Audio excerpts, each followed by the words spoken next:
Black people did all that, Angisho. My own colleagues, blacks largely. Yes, I've been afflicted by Indians, I've been afflicted by coloreds.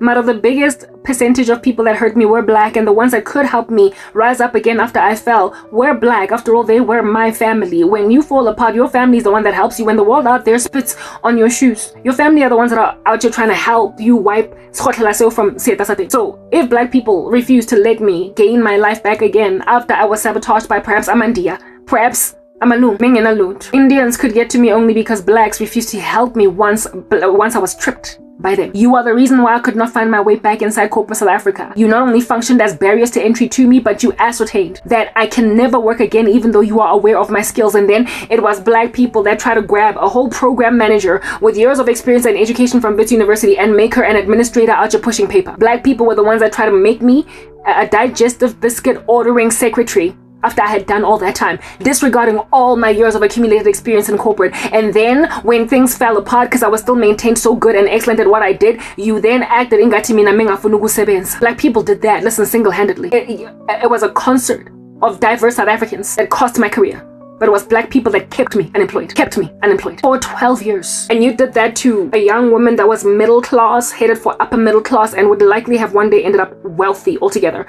So I mean, what is that for the country? A success story. Black people blocked it, and still to this day you're doing it. It's black people that are sitting on my chest, black people that are barriers to entry for my YouTube channel, YouTube of which is an American platform, but black people are still busy all up in there like white on rice. Black people are the ones that want to go and grab a whole virtuous good girl in the black community and make her a whore sleeping that will put my lesson that are going to give her AIDS. Black people. So I mean, you're my trauma to avoid, you understand? You're my trigger to eradicate. I get to avoid you because you're my trauma. Who in the world immerses themselves amidst a particular type of men when they have gang raped her before? You're not snooty or uppity when you avoid men that look like a rapist. You are self-preserving. And so black people, my avoidance of you is self-preservation. I don't hate you. I can't, I'm black. Mara, look at what you did. Nonetheless, that's not even what I'm actually trying to discuss. What I'm trying to discuss is the fact that you destroyed black people in the Gassis, and then you came to those who were in the upper class, in the middle class, and you ripped them apart. That are now still strong. Imagine now that that's a thing. And then the same also apply for the government.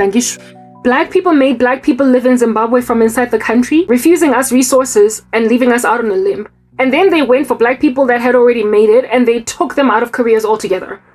What that did was cause just the most devastating bomb blast of unemployment, even amidst people with skills.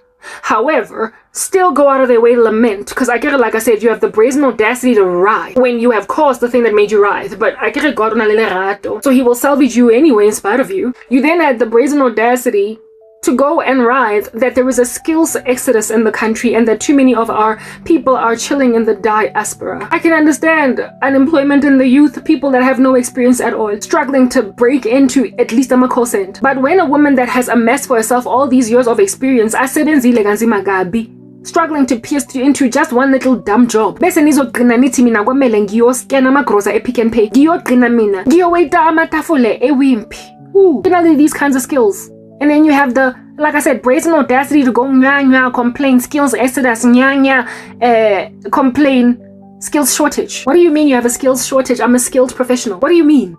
I'm right here in your backyard. Like, what are you talking about? My point exactly. You are functioning as barriers to entry, and then your complaints are to create a facade, a smokescreen of your attempt to try and salvage our talent. People that would have been business owners, entrepreneurs in this country. And so therefore employing this very unemployed youth that's writhing right now. These people that are also, never mind writhing, but also abusing foreigners. A person that would have eradicated a certain portion of unemployment in the country by in herself being in a position to employ people. An individual that could have done that for the economy of this country, put a multiplier on her. You put her out on a limb and insisted that rather she collect a stipend. Grant, Isasa, grant. Aged me to now 41 with no employment, albeit observing my skills, coming here, copying my content, coming here, stealing my ideas, and then robbing me of an opportunity to be some kind of benefactor to this country, of like proper skills developer, and so recruiting young people into my business. But when I had this pain on the side of the youth, that how in the world am I supposed to get experience if you don't give me experience? I had an idea when I was young,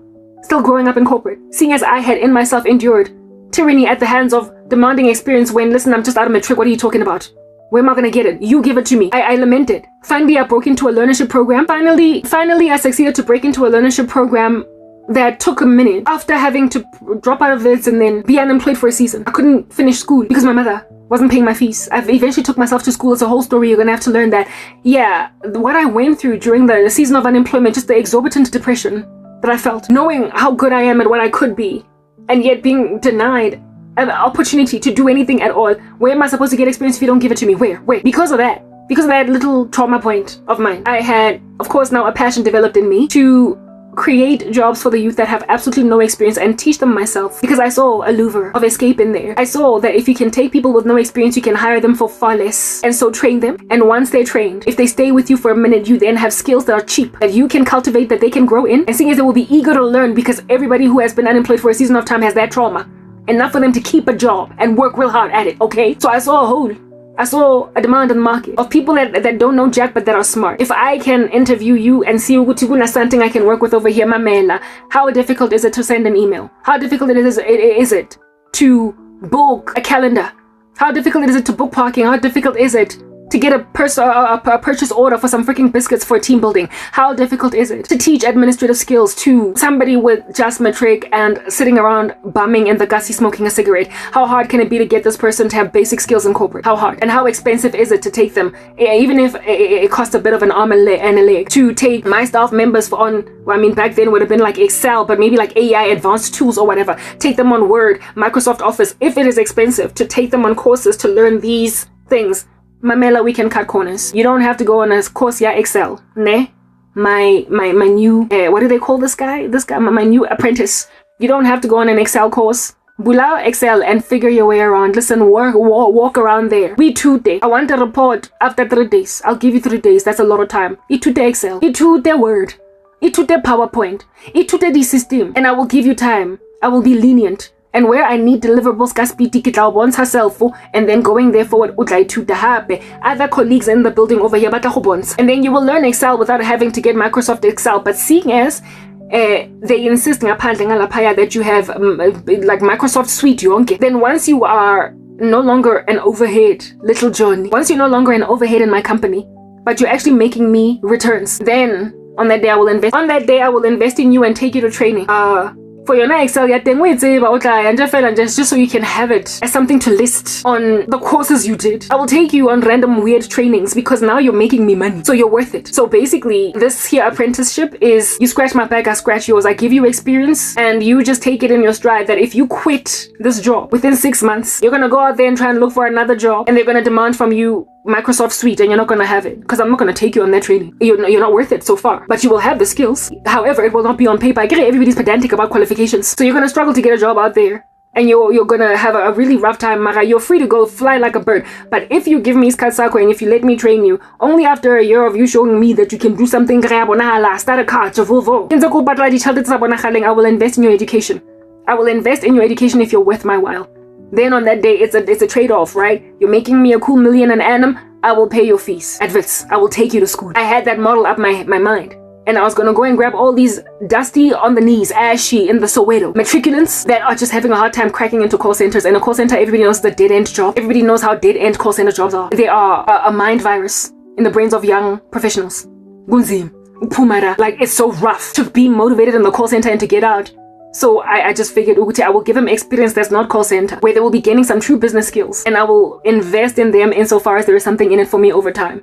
And look at me have cheap labor. Look at me out here build a whole entire really successful project manager out of a matriculant. I mean, how hard is it to teach? I mean, you all know that project management is overrated in terms of how much money project managers make. For me, was always very bizarre, but I was one anyway, because it's so easy to teach that skill. It is so easy. It is so, if anything, a lot of administrators already do project management work. It's just that their titles are called something else. And an administrator of, like, a business executive is a project manager. Not a business executive, but an executive PA is a project manager.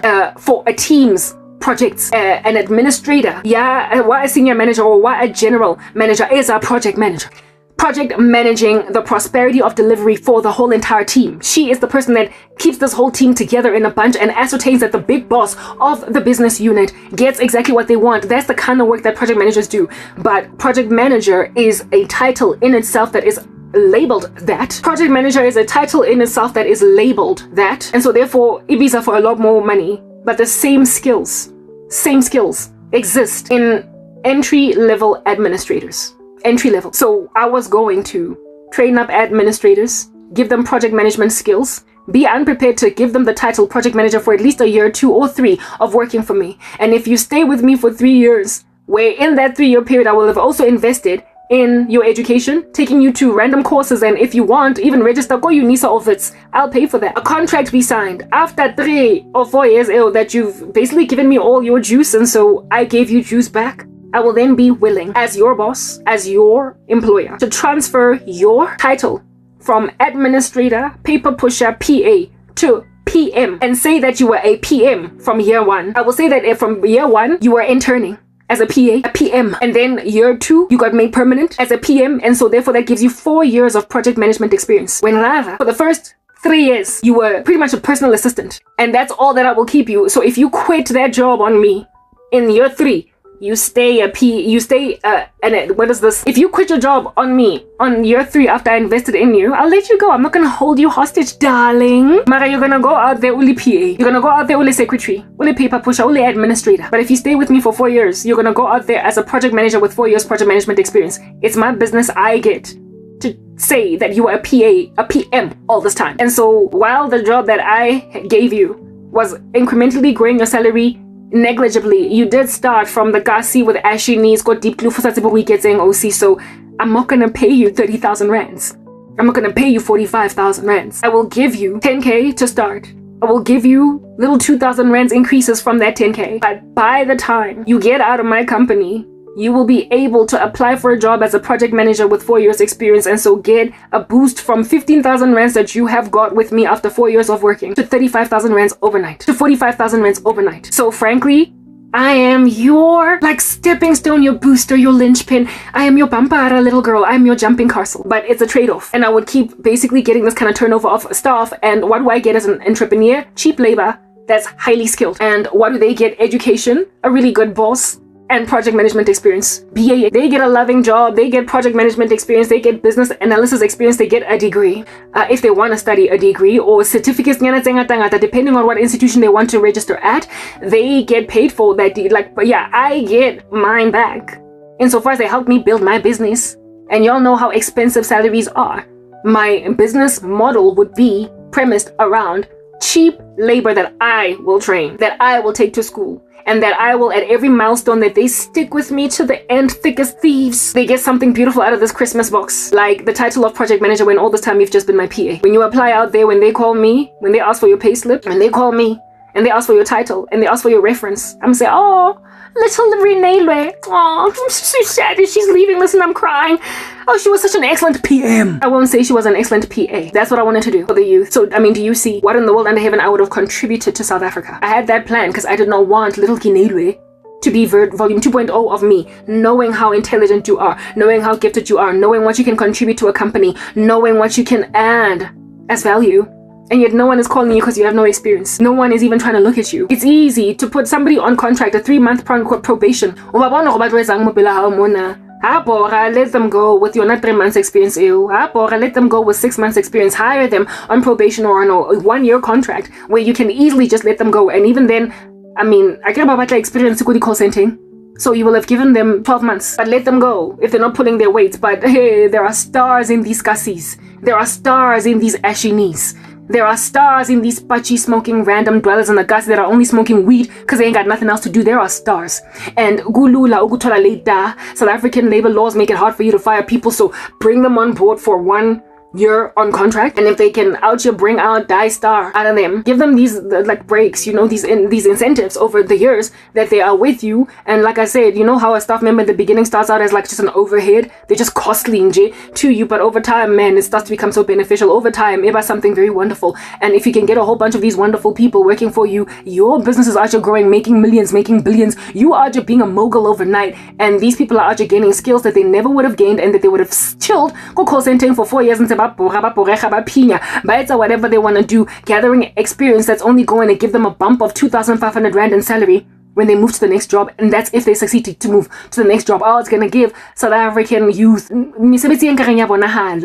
Iseng nonsense tsetse o tlo nna ntse o drega ngwana batho through the iseng nonsense e ya go drega ngwana batho through the mud of call center for 4 years before they can work as a project administrator. What the heck have you been doing for 4 years to finally get to the status of being a project administrator after 4 years in corporate? Do you know how easy it is to learn systems? How quickly you just get on the ball of you're not Microsoft AO anybody demand initially. You know how easy it is to basically get to know how SAP yalona or power king backend system yalona ya reporting whatever might be your reporting systems, these tools even Microsoft project. Do you know how quickly you learn that stuff? It's actually quite patronizing how much time people demand people to be doing something for before it can be recognized as decent experience for you to be hired in a particular job. That thing. You will literally twiddle your fingers or your thumbs just learning a system that is like within a month, man, you're already a connoisseur. You are a penchant for all things that system. You can train new employees with 1 month's experience on working on a system every single day. And yet by expecting all by 7 months, 1 year, for these are the things that I made observations of. And seeing as I saw them in me, I saw that I could do that for others. And those there were my plans. First, Angela, are you catching? Whoops, there it is. Are you catching? That's what I was going to do to this country. But I was ripped out of a career before I could. I wanted to be a management consultant. I can teach businesses how to be businesses. And I can bring businesses from the brink of death. And among the ways that I would bring businesses from the brink of death would be to listen, cut really expensive employees, and bring in children that you can train from the street. From Kokasi, MTN started like that. It brought in people from taxi rank and not Tembanyati that destroyed my whole career. That was the executive at the time. That's how we came into MTN. By the time he was an executive there, he had an LLB, BCom law. MTN. He ended up an executive at MTN. MTN, that business model, it worked. And I was going to use it. I was going to employ it. That's what makes sense. And that's what would have built this country. That's what would have built this country. We don't know how that happened, but nonetheless, I guess he didn't want to do law, but that's how Utemba started. If I'm topanga, ingati licha lokdala ingeto. Or not, where was it? It was some taxi rank. If I'm topanga, where would he be? He would still be going to whatever job he was going to on that day. And by the age that he got when he was an executive at MTN, by the time that he got to the age that he was when he was an executive at MTN, he probably would have been just some middle manager or manager at all, like supervise. The way that companies be out making people grow like snails up the ladder. Mara MTN yamufa opportunity as a little child. Kenya because one day in the future also be corrupt. Bamnigeza a degree, bamnigeza a cloud. Do you understand what I'm saying? Yeah.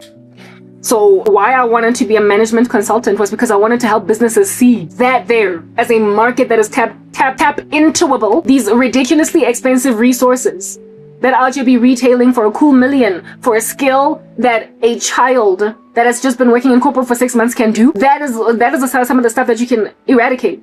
And while there will always be a need for you to have that contractor that is charging you 2,000 rands an hour, there will also always be a need to try and use that skill or find that skill in someone else or train it into a much cheaper resource. And that's how new businesses start. So when you get bigger, when you grow, when you become that person with 4 years project management experience, then you can start to demand a salary of 40K per month. But somebody first paid you 10,000 rands. And at the point of getting to 15K, that's when you actually qualify to get a salary now, 40K. You understand what I'm saying? So how you grow the country's economy is by giving people these level of very haughty skills at cheap levels that they're willing to work because they didn't have experience in the first place and they're really young. So if a person is really young, they're not going to complain that I'm underpaid for this kind of skill. They're just going to be grateful that you're giving them the experience at all. But when then they leave your company, they can go on right ahead and charge MTN a pretty penny for the same skills. And that's how you grow the nation's economy and individual income per individual person in the country.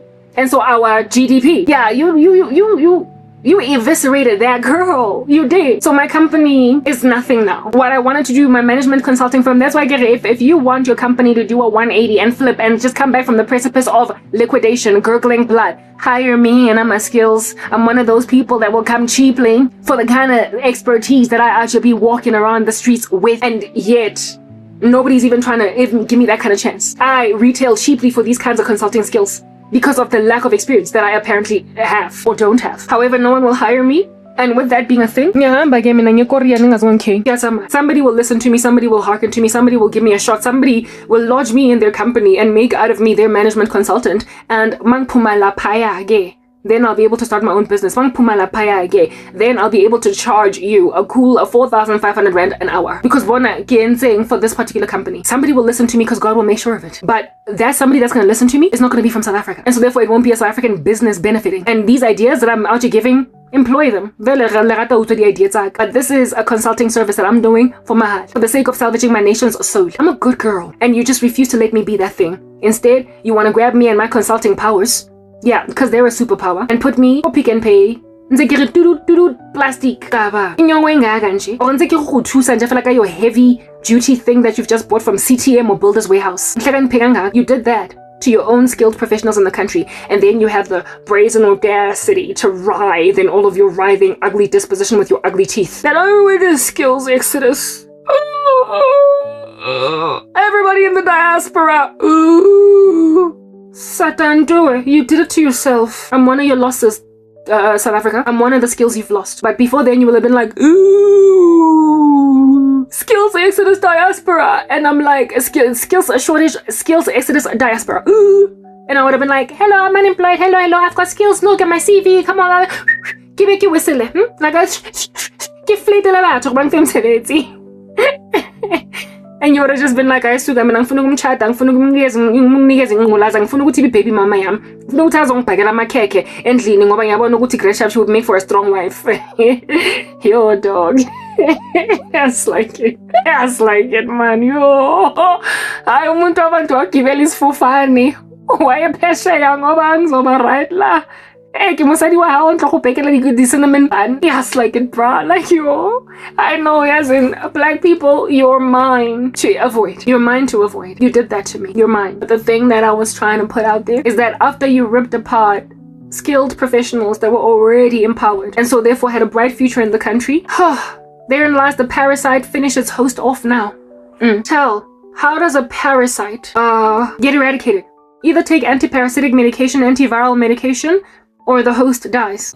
I took a pill and the parasite stopped metastasizing over my body. I took meds. Other South Africans just died altogether. Yeah. Well, the parasite in itself does not have cognitive function to just stop doing what it's doing, because if at all you finish off the host and you don't find another host, if at all you finish the host and you don't find another host in which to nibble away, into which you can nibble, the parasite in itself dies. The virus in itself dies. And that's just the thing that you metastatic virulent monsters just don't get. You are reaching entropy because you are running out of that which or they whom you can devour. You are running out of hosts. You have been able to transfer over here from host to host. First you went amidst poor South Africans, and then you went and grabbed the ones in your workforce and caused a driving out of skills out of the country because of that defeatist behavior. You caused some to go to the diaspora, others died, and then others like me are just writhing in unemployment, unable to come up for air. We are no longer therefore consumable hosts, though you all imagine that there's something of me that is worthy of consumption, so you're still trying to eat whatever's left of me. And listen, there's not much, okay? You're still trying to gaula and devour because that's just what you'll be actually doing. Libizida lonaba dingang mutlapo mpama. Yeah, libis. When then you now have depleted that host because it either found a cure for you, left for the diaspora. It's still writhing and it's trying to avoid you, but it's about to get depleted, so there's not much time that you have left on that host, or it's dead. You then, being self-preserving, because human beings are naturally self-preserving organisms, living organisms are self-preserving, including parasites. So therefore, you will then try to find another host. And what have you done now? I get it, you went for the blacks, they're gone. The ones in the Kasis, you've finished them off with their 2-3 week long power cuts. And now you've come for the middle class, blacks, to a point where people like me have been unemployed for a cool, 12 years, a dozen of years, whatever. Where are you gonna go now, bro? South Africans, the rest of them, there's still a lot to go around. I mean, after all, we might be the biggest demographic in the country, black people, but there are still coloreds left, and there are still Indians, and there are still whites. And in the 14-part series, I spoke about the defeatism of white people to think, and Indian people in particular, Indians and white, to think that they can just cocoon themselves in their complacency and survive. Y'all can go and listen to that later on. because it's up and coming. Yeah, because I have a lot of work. However, I will speak to this now. I said in that video, white people, whatever little cocoon you're living in, you're ultimately going to leave South Africa because of just how the parasite is going to come to you too. And already, indeed, it is coming to you. First, they started nibbling away at the toes of poor blacks, and then they went for haves blacks, or to-do blacks, well-to-do blacks. They came for us too, insisted that they're the only ones that are strong. So just like in the group areas, they go in and try and nibble away next at wherever it is that they can nibble away, insofar as that there is a louver of opening for nibbling over there. And those of you that are cagey, protecting yourselves from this nibbling because you are keeping an arm's length from black people, black corruption in this country has a way of reaching whites, blacks, colors, whites, colors, and Indians, in spite of how standoffish or arm's length you might keep them. Because at the end of the day, our government is black, and our government is supposed to make out of South Africa, instead of just a portion of it is out being like Zimbabwe. A foreign country that we understand that you're at our border, but I'm not trying to sweep your streets with my municipal funds. You live in a country that is catered to by the government. So while you might keep them at an arm's length relationally, nonetheless, infrastructurally, it's still gonna bite you in the nether regions if our government does not get its act together. If black people don't stop being so defeatist. It's your corporates that have got a workforce, a lot of it, full of black people. It's your roads that are built by black skills, by skills across the board. Largely, those who build blue-collar labor tends to be maintained in the black community. And if at all they keep on striking and breaking apart and falling and, clanking their knees, gotta kiss, hi, and yourselves, you're also gonna suffocate. You can't live in a silo. I spoke about that in my 14-part series. Listen, look out for it. Like you're showing shortly. Look out for it. It's impending you like a projectile. Like that asteroid from outer space killing your whole entire neighborhood. Amen. It's coming. And look at how it already is here. That's why I'm doing this addendum. I can talk for like ever and a day. Listen, I'm so verbose. Addendum, my darlings. I was like, you know that gushubile and you are nonsense of monumental proportions when a person starts a sentence with yazin or waiting. And I started this whole conversation with yazin.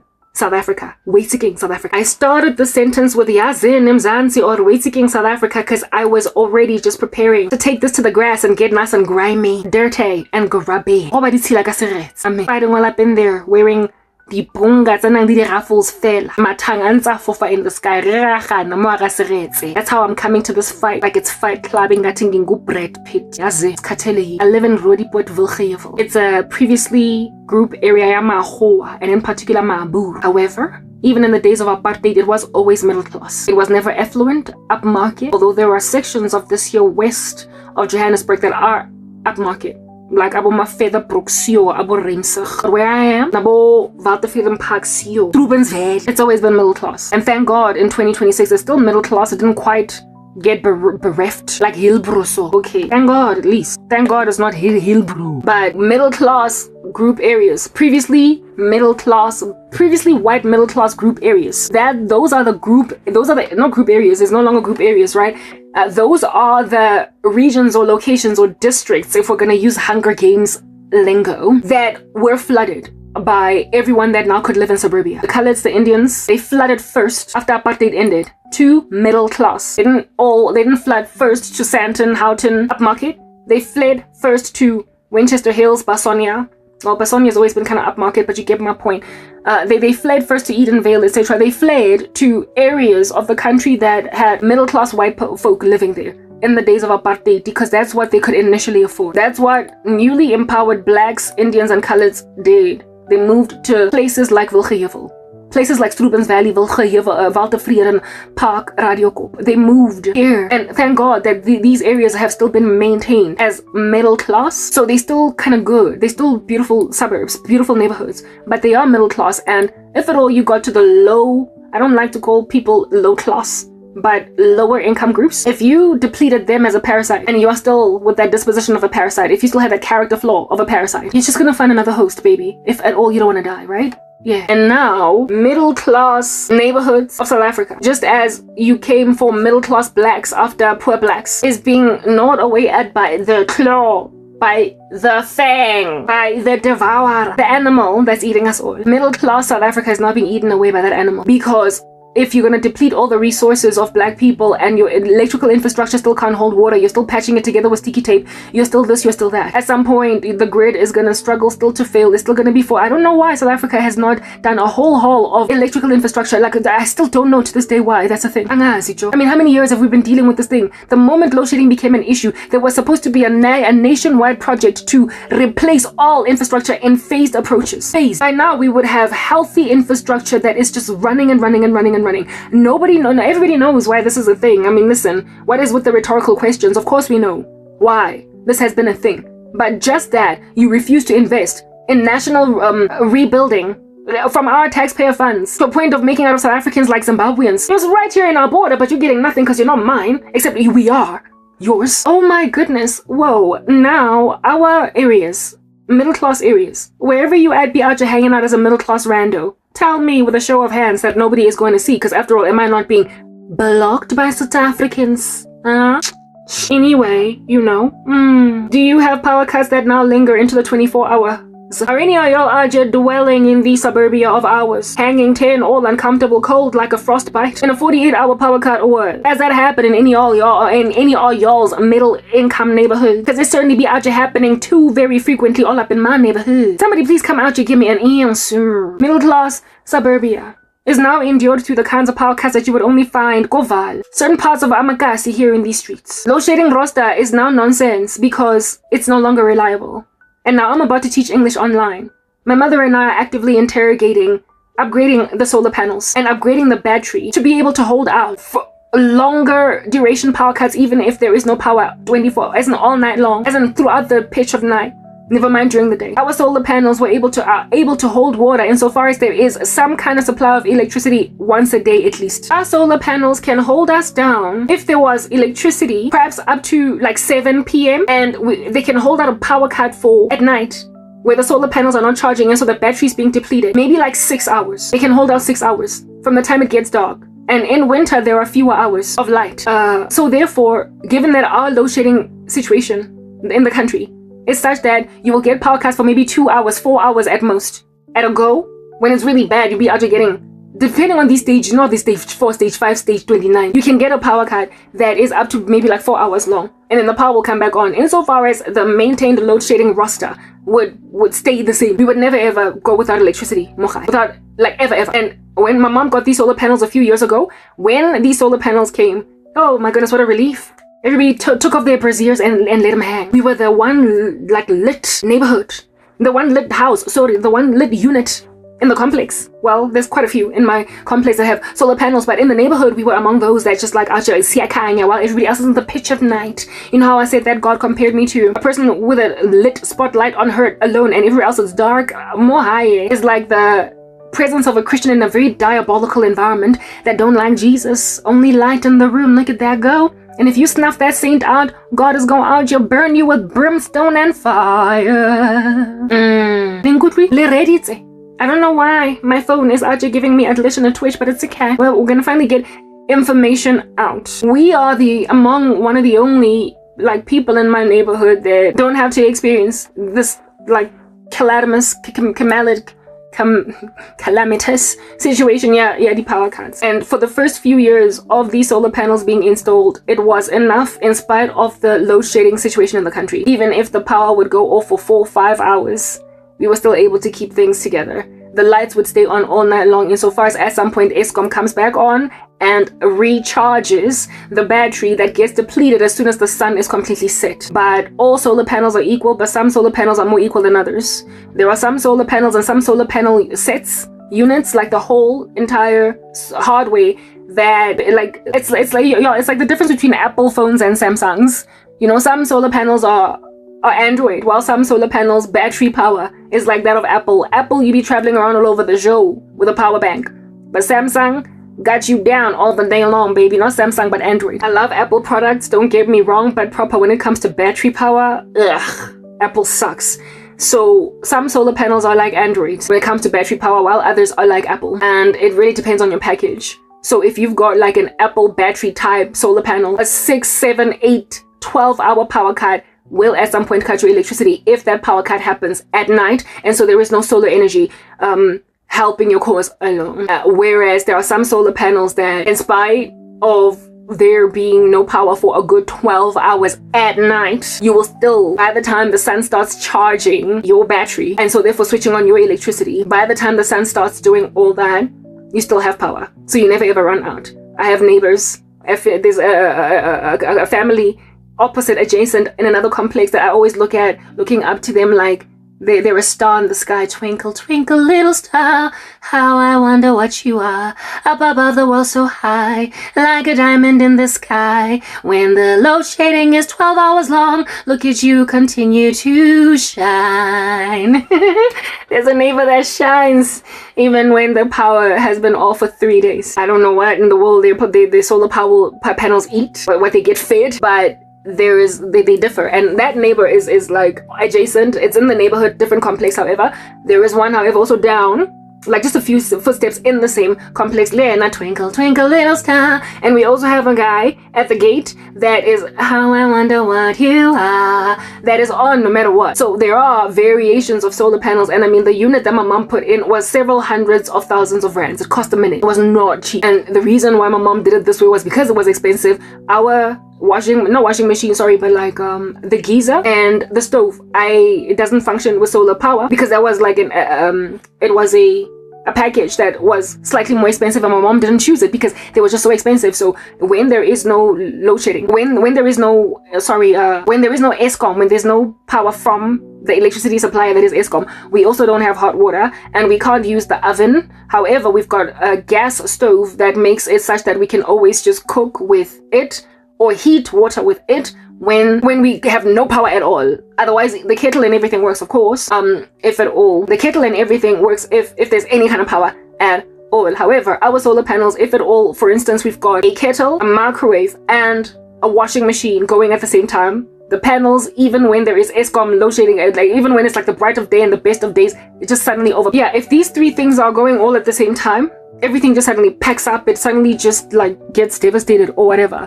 So we have to make sure that usually the washing machine is the thing, the variable here that everybody must be careful for, because we tend to wash laundry only once a week before the domestic worker comes. Saturday. So therefore, we can usually we're able to use household appliances with leisure, but when the washing machine is running, which tends to be only once a week, we have to be careful to make sure that we only have one other thing going at the same time. Like they cannot be iron going at the same time as ketlele, because then it'll just, or they cannot be what do you call this thing, washing machine, no sorry, with the washing machine going, they cannot be microwave with kettle.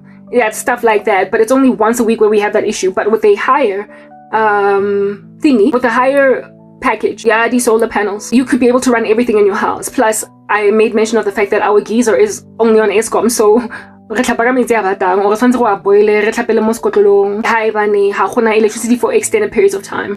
And my mom pays electricity bill, ESCOM, is indeed high, precisely because sometimes it can be a little bit high because of geyser. So if my mother moved the geyser to the solar panels, she would no longer need to pay for the cost of heating the geyser and that thing. So it has already been something that's been brewing and stewing in her, that like basically I wish I had just put the geyser on the solar panels, because then I wouldn't know I'd have these like fluctuating electricity costs for geyser. So and again, the electricity costs, it's on ESCOM thing that keeps on charging us ridiculous tariffs, increasing every year for lackluster provision of electricity. So if you can get most of your stuff off ESCOM and most of it on on the solar panels, and you get like the biggest bombiest package if you can afford it. It says that it means that the only time that frankly you are using ESCOM is to charge your solar unit, which in itself is quite low. It's cheap, but the solar unit is literally carrying every electrical appliance in the house. But that package is expensive, like really expensive. Solar panel, it cost my mom hundreds of thousands, like I think it was like almost 200,000 rands for the whole unit, and she was able to do this. So if you've got that kind of money, if you can save it up, I think they've also got like a monthly package, whatever, with the supplier that she went to, you'll be good. But given the future of the country, 200,000 rand starts to become a manzamangane if you have it to part ways with. And nakona 200,000 for lendle, we've got a 2-bedroom, and apparently this like thingy-mabobby, the bigger the house, the more, you know. So if you live in Kobo Masanto, that's got an echo inside, you might even pay a cool $500,000, but I mean, just look into the future somewhere over the rainbow. If this thing is gonna go from bad to worse and linger into 10 years, 20, it's worth it. It's worth it. Like, it's like the example I used with a new employee being an overhead, and for the duration of time when they're in overhead, you're not investing too much in them, but over time it starts to really give you returns. Yeah, solar panels are the thing that over time it gives you some pretty handsome bumper profits. It gives you really handsome returns, and if you've got them 24 hours a day, there are certain other things that you succeed to do that other South Africans just can't do. Like with me, I'm about to teach English online. Certain South Africans have to be leaning on a load shedding roster in order to do that. And if at all you get cut off from electrical supply, and so therefore your computer dies off, and so therefore your Wi-Fi, water dies off, and you don't have electricity, and also the lighting conditions are not ideal for you teaching online with people. The aesthetics matter when you're teaching online. Your background, if it goes dark and dim and you now have to use candles and all that jazz, it has significantly reduced the quality of service provided by South African teachers of English online, and so therefore reviews. I mean, if you're gonna have load shedding in the middle of your, and I say that like there's one content creator in particular, one lady who teaches English online, and load shedding, she explained that she plans around the roster. Y'all know that I get it, the parasite is out here gnawing away at other people or whatever. Parasite, when it comes to nibble at your toes, not only switches off electricity too many times a day, but sometimes it switches electricity when it has not been planned.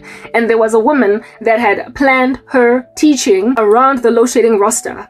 She opened her schedule in spaces that were assigned, like next to the load shedding roster would then be on the side. Her booking sheet on Preply. She was teaching on Preply, and it worked for her during then because it was still reliable, and she was living in suburbia. The load shedding roster was reliable, but the 2-3 day power cuts, though 1 day, 24 hours, 48 hours, you get my point. Power cuts. These power cuts that linger, they're getting 24 hours, 36, 48. These power cuts that linger for more than 1 day, or for just a day in 24 hours. Those are the ones that tend to not be scheduled. They're not scheduled. It's basically the collapse of the infrastructure that makes them have to now. I mean, the other day, they gave us an excuse that there's too much of an overload ki winter. So a whole bunch of appliances are being used by people because so people are warming themselves. Yeah. Overload on the system, and that's why there's no power, and that power cut was for 24 hours. Overload because re boiler di ketlele, re pega di sopo, re lightile di heater, re lightile di electric blanket. The overload cause some short circuit somewhere on a system that took them 24 hours to correct. And I say 24 hours because during the day we've got light because the sun is the source of energy, so therefore I didn't count those hours, but frankly it came back at 11 the next day. The power, they fixed it by 11 p.m. the next day, and because our solar panels are charged up to a certain point, and when it enters into the night, the amount of charging that the sun does of the solar panels is able to take us into some of the night, but not all of the night, right? So it lingered this time around up to 11 p.m. There was a day when the power left at 9 p.m., which is like super early. For us, usually it would die if at all the power is off all night long. Yeah, Eskom, around 2-3 a.m. This particular day, Ishone Masisha, yeah, I'm gonna use the word Shona, it died really quickly because sisebenzise, unbeknownst to ourselves, that there was a power cut. E-washing machine. And my mom recently installed e-aircon some months ago. She only uses it gasama. Aircon also contributed to why the power would die. This time maybe at midnight or 11 as opposed to 2 or 3 a.m. And I mean, I'm a night owl. I feel it when the power goes off. About 2-3 a.m. in a way that my mom didn't. But this time around my mom felt it too because the power left at 9 and she was still awake. And she was like, what in the world is this? And the reason the power left at 9 was because that day was a Friday when she was doing laundry. And the amount of power that the washing machine used up, caused our power to go at 9. And so just like all other South Africans, we are to be dwelling in the pitch and light, and then we look at the adjacent neighbor here over the street on some twinkle twinkle little star. You start coveting people that still have electricity 24 hours a day because they invested. So how much the solar panels charge the battery from the sun is less than the energy, just the supply of energy that comes from the voltage. Yeah, Eskom. Unless your solar panels are a different kind of gagar, then your solar panels in themselves will be haughty enough to charge your battery, almost like it's Eskom, enough for the situation. Like, I even tried to use my own little makeshift thing to charge it, but then like I just stopped because I realized that I was going to electrocute myself. The way I was so frustrated. I was so frustrated on the day when I was frustrated because the thing was beeping, beep, beep, beep, basically hinting that the power's going to go off. I opened that thing and I looked around at the wiring. I did a little bit of it's physics, right? Electricity circuits in high school, so I know a little. And plus my mom we're very DIY. I do a lot of stuff DIY, very a lot. I went in there and I looked at the wiring and saw how in the world it went down. And I saw that, you know, the DC AC connectors, of course, groove into some kind of electricity source. And this electricity source is Eskom, obviously. But, I mean, during the day, there is power that surges as a result of the sun. And that power charges electrical appliances in the house. In the sense that it works with electrical appliances. It works the washing machine, the TV, basically just a whole entire running household. So I'm pretty sure that there is a way that these solar panels installers, and likely they do it this way because otherwise they would not make money. I believe that it would be possible to basically create a plug, like a 3-point plug, out of the AC-DC connectors and plug it into a wall to charge the battery, as opposed to plug it into the DB box that operates on Eskom. So that the power that comes from the sun, when it's doing a thing during a dry season, when it's doing a thing during basically a whole entire 24-hour power cut, that the solar panels would basically recycle energy from their own power.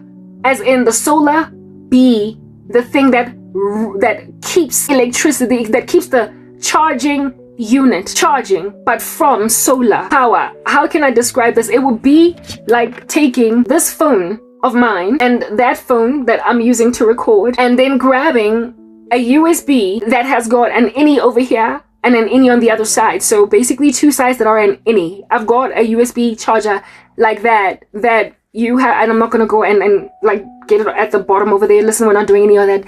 You know, like, you know how sometimes you buy a USB that has got an innie that is an innie on both sides, and there is an adapter that you use in order to make it like a USB that you put it into a computer, or but like that thing where it is that a phone will charge a phone, pretty much like how a power bank works, where a phone will charge another phone depending on what side the innie is on, whether it's in the bum or in the head. I figured that it is probably possible to get an adapter or a USB cord or an electricity cord that plugs into the solar panels to charge them. They can also plug into a power source, like a plug in the house, as opposed to the DB box, because the DB box is Eskom dependent, whereas the plugs in the house work during the day when there is solar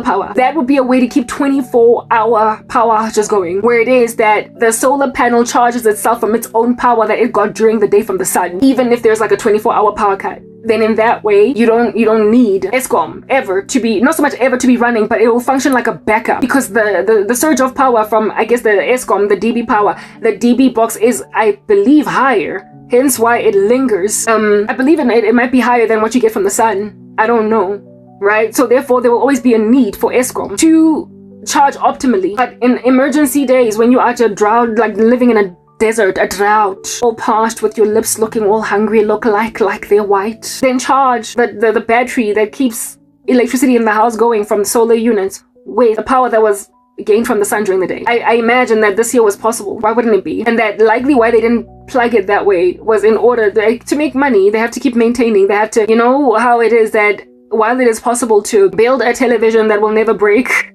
back in the day that used to be a thing, build a television that will never wear and tear, they just don't do it because it makes them no money. While it is entirely feasible to build a toaster that'll last you 25 years, a toaster that'll last you 25 years, they won't make a toaster that's going to last you 25 years because we need you to come back after 3. Buy it. So they build the stuff in a way so as to make sure that you keep coming back. That's like a whole entire practice within the consumer space. It's a whole practice. They ascertain that stuff eventually erodes to extinction so you can come back and buy it again. Because they know that there are some people out here in these streets that are nice and miserly, and they won't care about the most recent model of anything. Insofar as it works, dog, I'm pushing it. I'm like that with cars, frankly. If it moves, I'm not buying another one. For what? That's how I am with cars, though, and also phones. If it works, like, yo, why should, like, I used to use an old non-smartphone phone when I was at MTN, to a point where my colleagues used to mock me because I worked for a telco and yet I had this like old phone, and I was like, it works. I was like, it calls and I send them, and I don't do anything else on my phone, so why do I need a smartphone?